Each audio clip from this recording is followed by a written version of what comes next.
अस्सलाम वालेकुम नाजरीन, एक नई वीडियो के साथ मैं हूं मोहम्मद नुमान सादक। आज की इस वीडियो में हम देखेंगे कि बैंक अल हबीब के कस्टमर कैसे बैंक अल हबीब इंटरनेट बैंकिंग को इस्तेमाल करते हुए किसी भी बैंक अकाउंट में ऑनलाइन पैसे ट्रांसफ़र कर सकते हैं। तो अगर आप बैंक अल हबीब इंटरनेट बैंकिंग में रजिस्टर नहीं हैं तो डिस्क्रिप्शन में लिंक दिया गया वीडियो का, जिसको देख के आप बैंक अल हबीब इंटरनेट बैंकिंग में खुद को रजिस्टर कर सकते हैं। तो अब हम देख लेते हैं कि ये फ़ंड ट्रांसफ़र हम किसी भी अकाउंट में किस तरह से करते हैं। तो गूगल के ऊपर जाके हमने बैंक अल हबीब सर्च करना होता है। जो ही हम बैंक अल हबीब लिखते हैं या बैंक अल हबीब की जो मेन वेबसाइट है वो हमारे सामने ओपन हो जाती है।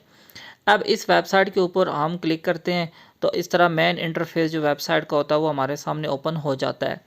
यहाँ पे आप देख सकते हैं कि मुख्तलिफ ऑप्शंस हमारे सामने जो मेन मेन्यूज़ की हैं वो सामने शो हो रही होती हैं।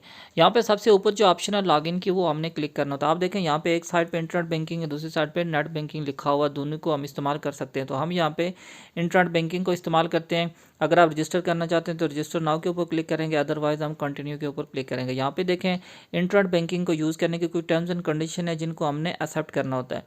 वो एक्सेप्ट करने के बाद यहाँ पे हमें आईडी और पासवर्ड की ऑप्शन दी जाती है। हमने यहाँ पे जो यूज़र आईडी होती है वो यहाँ पे हमने लिखनी होती है। अगर हमारे पास पहले से मोबाइल बैंकिंग में रजिस्टर है हम, तो वही आईडी हम यहाँ पे भी यूज़ कर सकते हैं और वही पासवर्ड भी यूज़ कर सकते हैं। यहाँ पे हमने अपने यूज़र आईडी और पासवर्ड लगाने के बाद इस तरह का इंटरफेस फिर हमारे सामने ओपन हो जाता है। अब देख लें हमारे जो मेन इंटरनेट बैंकिंग है वो ओपन हो जाती है वेबसाइट की। यहाँ पे हमें हमारे अकाउंट की अब एक्सेस है। यहाँ पे हम देख सकते हैं कि लेफ़्ट साइड के ऊपर हमारे अकाउंट के बारे में सारी की सारी डिटेल्स हैं और उसके साथ साथ यहाँ पे फ्रंट पे अकाउंट बैलेंस के बारे में और जो बाकी डिटेल अगर हम देखना चाहते हैं ट्रांजैक्शंस की, तो वो भी हम यहाँ पे देख सकते हैं। अब यहाँ पे जो टॉप के ऊपर अकाउंट के साथ फ़ंड ट्रांसफ़र की ऑप्शन है, हमने यहाँ पे क्लिक करना होता है फ़ंड ट्रांसफ़र करने के लिए। तो ये हम इसके ऊपर क्लिक करते हैं तो देख लें यहाँ पे लिखा हुआ तो यानी बैंक अल हबीब के अकाउंट में, या हम इंटर बैंक फ़ंड ट्रांसफ़र करना चाहते हैं। उसके नीचे बेनिफिशियरी वगैरह को मैनेज करना चाहें तो किसी को रिमूव करना चाहें या एडिट करना चाहें वो भी हम कर सकते हैं।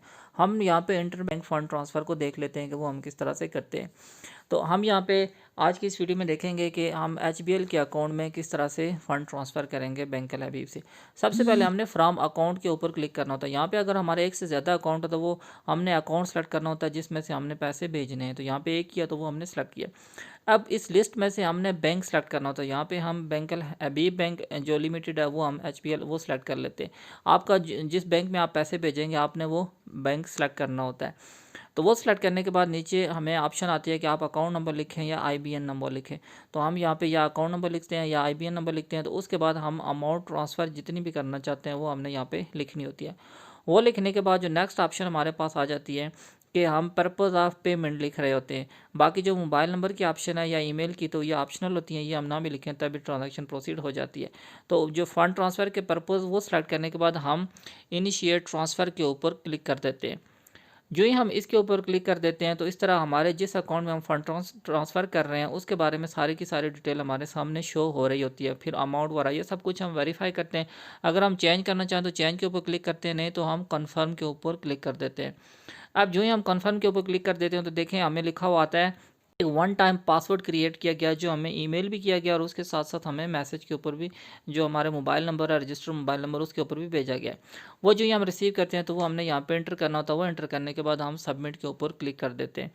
तो आप देख लें जो ही हम सबमिट के ऊपर क्लिक करते हैं तो हमारी ट्रांजैक्शन प्रोसीड हो जाती है। देख लें कि ये हमारी ट्रांजैक्शन इस तरह से प्रोसीड हो जाती है। तो ये हमें इसका मैसेज भी आ रहा होता है और उसके साथ साथ ईमेल में हमें इसकी कंफर्मेशन भी हो रही होती है कि किस तरह आपका फ़ंड ट्रांसफ़र हो गया। तो ये तरीका है फ़ंड ट्रांसफ़र